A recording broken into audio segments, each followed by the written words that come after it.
Hello friends, அனைவருக்கும் வணக்கம் and welcome back to my channel. நம்ம சேனலை தொடர்ந்து சப்போர்ட் பண்ணிகிட்ருக்க என்னோடய ஸ்வீட் சப்ஸ்கிரைபர்ஸ் எல்லாருக்கும் ஒரு பெரிய பெரிய நன்றி. அண்டு இன்றைக்கி வீடியோவில் என்ன ஷேர் பண்ணியிருக்கேன்னு பார்த்தீங்கன்னா, இந்த சித்திரை மாதம் போச்சு இல்லைங்களா. சித்திரை மாதம் சித்தர்களுடைய ஜீவசமாதி வழிபாடு செய்கிறது ரொம்ப சிறப்பான பலன்கள் கொடுக்கும் அப்படின்னு சொல்லுவாங்க.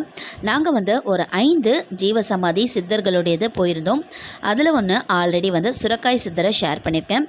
உங்களுக்கு தேவைப்பட்டால் நான் டிஸ்கிரிப்ஷனில் லிங்க் கொடுத்துருக்கேன், செக் பண்ணி பார்த்துக்கோங்க.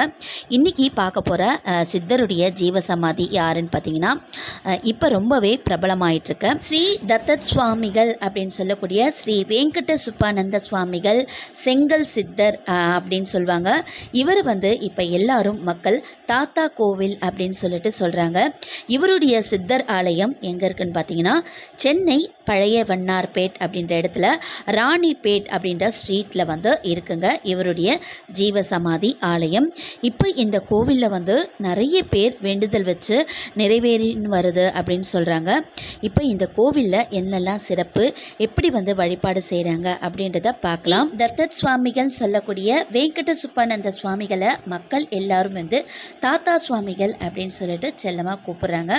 தாத்தா சுவாமிகள் முக்தி அடைந்த இடம் இந்த இடம்தான். நாள் 18/10/1896 ஆண்டு ஐப்பசி மாதம் பூரட்டாதி நட்சத்திரம் அன்னைக்கு தான் இவருடைய ஜீவ முக்தி அடைந்த நாளாக சொல்லப்படுது. இந்த ஜீவசமாதி ஆலயத்தில் என்னைக்கு சிறப்பானது விசேஷமான நாள்னு பார்த்தீங்கன்னா, வியாழன்கிழமை அவ்வளோ ஒரு சிறப்பான விசேஷமாக இங்கே பூஜைகள் நடக்கும்.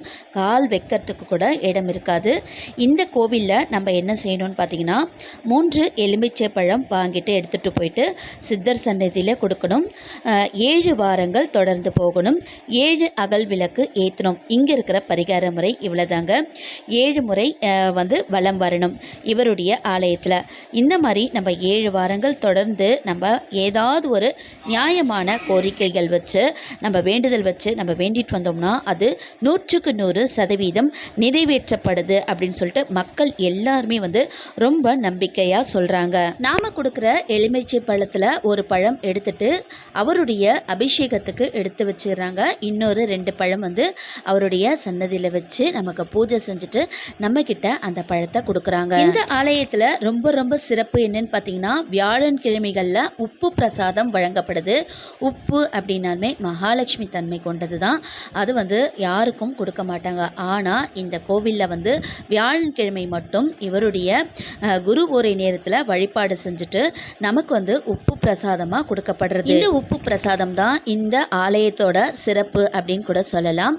நம்ம வெங்கட சுப்பானந்த சுவாமிகளுடைய மகிமைகள் என்ன அப்படின்னு பார்த்தீங்கன்னா, இவர் இந்த இடத்துல வண்ணார்பேட்டை என்ற இந்த இடத்துல செங்கல் சூளை இருந்துதான் அந்த காலத்தில். அப்போ செங்கல் சூளை செங்கல் எல்லாம் கட் பண்ணிவிட்டு மாட்டு வண்டி இருக்கும் இல்லைங்களா, அதில் ஏற்றி வச்சுருப்பாங்களாம்.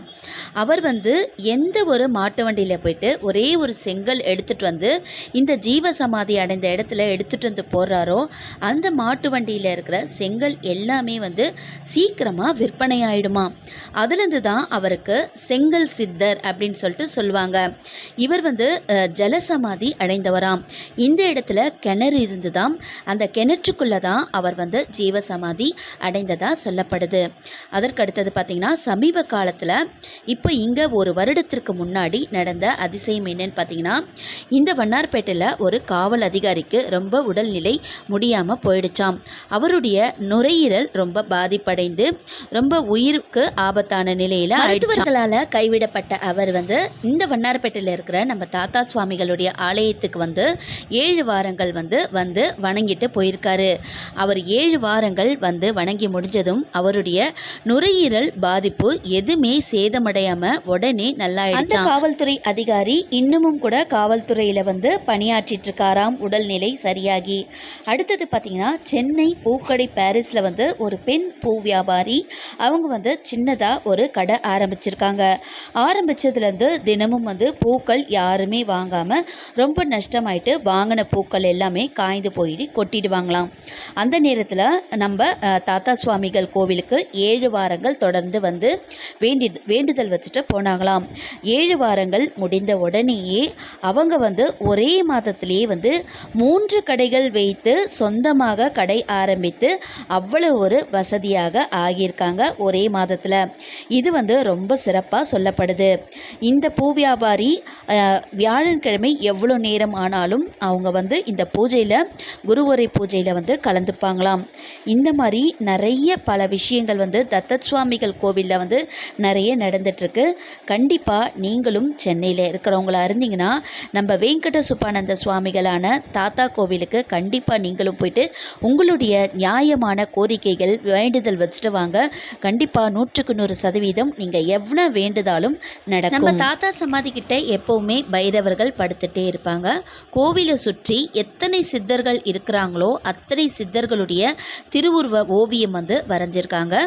இந்த சித்தர் சமாதிக்கு பக்கத்தில் நம்ம வாழ்க்கையில் வெற்றி தரக்கூடிய வாராகி அம்மனையும் வந்து வச்சுருக்காங்க. அங்கேயும் வந்து சிறப்பான பூஜைகள் நடந்துட்டுருக்கு. இந்த மாதிரி நிறைய விஷயங்கள் இந்த ஜீவ சமாதியில் சமீப காலமாக ரொம்ப நடந்துகிட்டே இருக்குது. கண்டிப்பாக நீங்களும் போயிட்டு வேண்டுதல் வச்சு உங்களுடைய வேண்டுதலை நிறைவேற்றி கொள்ளுங்கள். ஓகே ஃப்ரெண்ட்ஸ், இந்த வீடியோ உங்களுக்கு பயனுள்ளதாக இருந்திருக்கும்னு நினைக்கிறேன். இந்த வீடியோ உங்களுக்கு பிடிச்சிருந்தா மறக்காமல் சேனலை சப்ஸ்கிரைப் பண்ணிக்கோங்க. இதோட நெக்ஸ்ட்டு சூப்பரான ஒரு vlogல மீட் பண்ணலாம். நல்லதே நினைப்போம், நல்லதே நடக்கும். Thank you friends, take care, bye bye.